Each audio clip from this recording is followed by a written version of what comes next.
یہ جو مقدمہ ہے آرے بازار والا، پہلے تو یہ ہے کہ آئین کے آرٹیکل 13 کے مطابق اور ضابطہ فوجداری میں لکھا ہوا ہے کہ ایک ہی کیس 2 دفعہ نہیں چل سکتا. تو مجھے سمجھ آتی یہ کس طرح سے ملٹری ٹرائل کورٹ ہو گیا. یہ کیس چل چکا ہے جس میں میاں والی کے لوگوں کو سزا دی گئی. پورے پنجاب میں ایک ہی گواہ ہیں جن کو گھمایا جا رہا ہے، اور وہ کیس میں نے لڑا جا کے عمر ایوب کی طرف سے، اور 2 مقدمات تھے، ایک ISI کی بلڈنگ والا اور ایک تھا جو ایئر فورس کی ایئر بیس والا. وہ دونوں مقدمات بری ہو گئے سارے لوگ اس میں. دوسری بار یہ مقدمہ کیسے اور وہ گواہی کیسے لکھی جا سکتی ہے؟ اس کے ساتھ دوسری بات یہ ہے کہ یہ جو ملٹری ٹرائل ہوا ہے، اس کی وجہ سے پاکستان ساری دنیا میں کل سے شدید تنقید کی زد میں ہے. سب سے پہلے جو ہمیں GSP پلس ملا ہوا ہے یورپین یونین میں، اور جو فیٹف میں عمران خان کی حکومت اور میں اس کو لیڈ کر رہا تھا پارلیمنٹ میں، اس کے ذریعے سے ہم نے فیٹف سے مشکل سے جان چھڑائی تھی بلیک لسٹ میں جانے سے، اور وہاں پھر جانے کا خطرہ پیدا ہو گیا. اس لیے کہ یورپی یونین کے قوانین یہ کہتے ہیں کہ اگر پاکستان انٹرنیشنل کانوینٹس، کنونشنز اور ایگریمنٹس کی خلاف ورزی کرے گا، اور یہاں پہ ملٹری ٹرائل کورٹس کے فیصلے کے بعد یہ خلاف ورزی ساری دنیا میں اس کی مذمت شروع ہو گئی ہے. برطانیہ نے بھی اس کو کنڈیم کر دیا ہے، امریکہ نے بھی اس کو کنڈیم کر دیا ہے. اس کو جو یورپین یونین کے جتنے ارکان ہیں، مور دین 30 آئی بلیو، وہ سارے کے سارے انہوں نے چھٹی والے دن دفتر کھولا اور اس کو کنڈیم کیا ہے. اس لیے یہ جو ملٹری ٹرائل کورٹ کا فیصلہ ہے وہ فوری طور پہ واپس لینا چاہیے. یہ پاکستان کے خلاف گیا ہے، 25 لوگوں کے خلاف نہیں گیا، یہ 25 کروڑ لوگوں کے ملک کے خلاف چلا گیا ہے. اور وہ ناقابل اندیش ہیں جو اس طرح کے مشورے دیتے ہیں حکومت والے کہ یہ کریں گے تو پھر لوگ ڈر جائیں گے، یہ کریں گے تو لوگ ہٹ جائیں گے، یہ کریں گے تو عمران خان ملک سے باہر چلے جائیں گے. کچھ نہیں ہوگا ایسا، نہ وہ -1 ہوگا نہ کہیں جائے گا. دوسرا اس کا جو پہلو ہے وہ بڑا خطرناک ہے. وہ یہ ہے کہ ہمارا ٹریڈ ہے کتنا. جو ہمارا ٹریڈ ہے وہ تقریباً مور دین 50% ہے یورپین یونین کے ساتھ، اور اگر ہمیں جو وہاں پہ پلس کا جو سٹیٹس ملا ہوا ہے وہ واپس ہو جاتا ہے تو وہ ٹریڈ بھی ختم ہو جائے گا. آپ استحکام لائیں گے کہاں سے؟ استحکام کوئی پکوڑے کی دکان سے نہیں ملتا کہ آپ پارا میں جائیں گے کہیں گے سلیم 1 پاؤ استحکام دے دو، یا آپ راجہ بازار میں جائیں گے اور کہیں گے کہ راجے ½ کلو پکوڑے دے دو جس میں استحکام ڈالنا. ذرا استحکام آئے گا پاکستان میں صرف ایک طریقے سے کہ فوری طور پہ جو گرفتار شدہ لوگ ہیں ان کو رہا کیا جائے. اور یہ شہید کہتے تھے نا کہ ہمیں لاش دکھاؤ، اللہ معاف کرے کسی کے گھر میں جوان آدمی کی لاش نہیں جانا چاہیے. اور کڑیل جوان آپ نے دیکھا ڈورنال میں، اس کی تدفین ہوئی ہے 24 گھنٹے پہلے. اس بے شرم، بے رحم اور بے حیا نظام کو شرم آنی چاہیے جو کہتے ہیں کہ بچوں کی لاشیں پھر نکالو اور پھر ان کو دکھاؤ. تب یہ مانیں گے کہ جو آپ پارا سے تھوڑا سا آگے ڈی چوک میں جا کے وہاں پہ جو کچھ ہوا ہے. اور اس پہ تیسری اور آخری بات میں پہلے موضوع پہ یہ کرنا چاہتا ہوں کہ یہ جو آڈیو اور ویڈیو لیک ہے اس کے حوالے سے میں نے آج ابھی انسداد دہشت گردی کی عدالت میں عمر ایوب کی طرف سے یہ درخواست فائل کی ہے. اس کی خاص بات یہ ہے کہ پاکستان میں پتہ نہیں چلتا کہ آڈیو کس نے بنائی ہے، پاکستان میں پتہ نہیں چلتا ویڈیو کس نے بنائی ہے.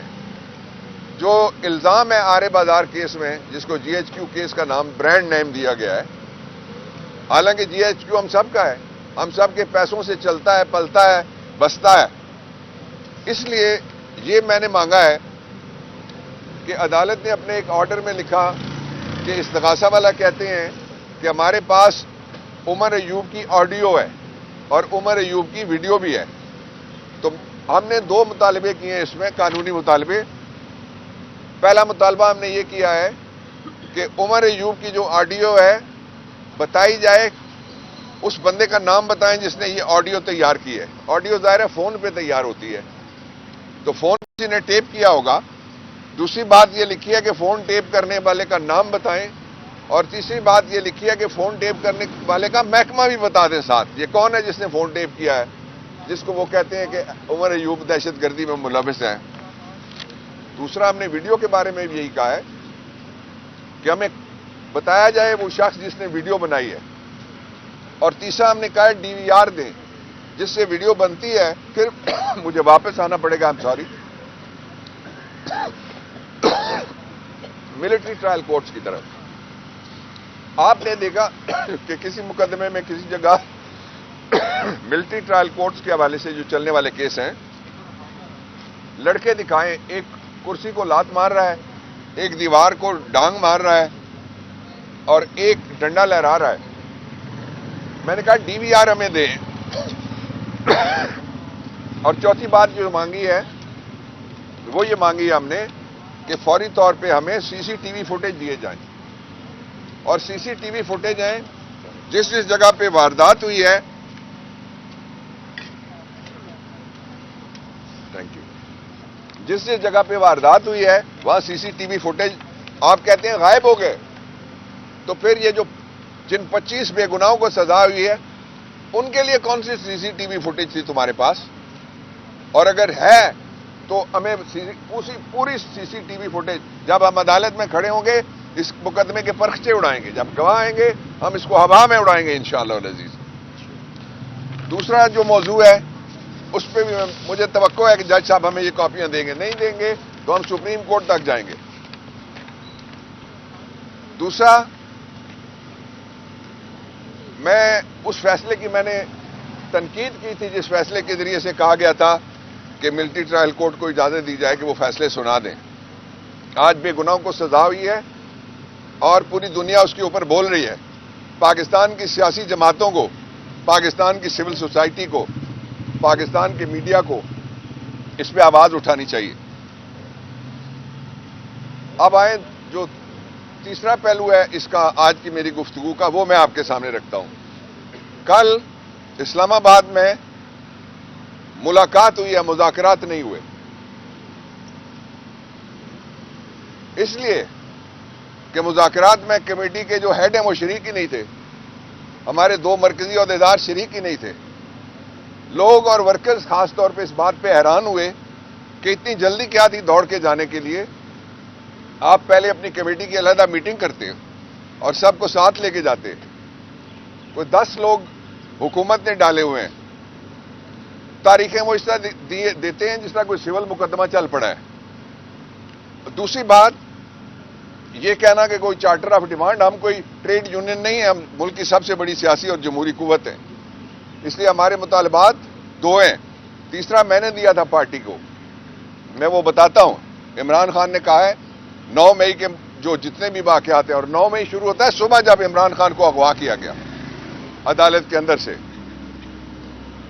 ان کی تحقیقات کے لیے کمیشن بنے، اور پھر جو میسیکر ہوا ہے اسلام آباد میں 26 مئی کا قتل عام، اس قتل عام کے لیے بھی کمیشن بنے، ملزم پکڑے جائیں، پہچانے جائیں، جہاں بھی بیٹھے ہوئے ہیں ان کو باہر نکالا جائے۔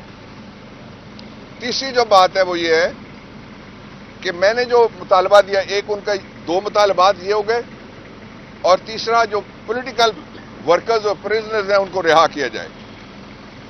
میں نے جو کہا وہ یہ ہے کہ اس وقت پاکستان کا ایک ایسا سیاسی قیدی ہے، ضمیر کا قیدی، جو پارلیمنٹیرین ہے، اور سب سے پہلے وہ گرفتار کیا گیا تھا اور پارلیمنٹ میں کبھی اس کو ایک دفعہ بھی پیش نہیں کیا گیا، جس کے اوپر 14 ارب کا الزام تھا، اس کو نیب کی تحویل سے نکال کے پارلیمنٹ میں پیش کیا گیا تھا۔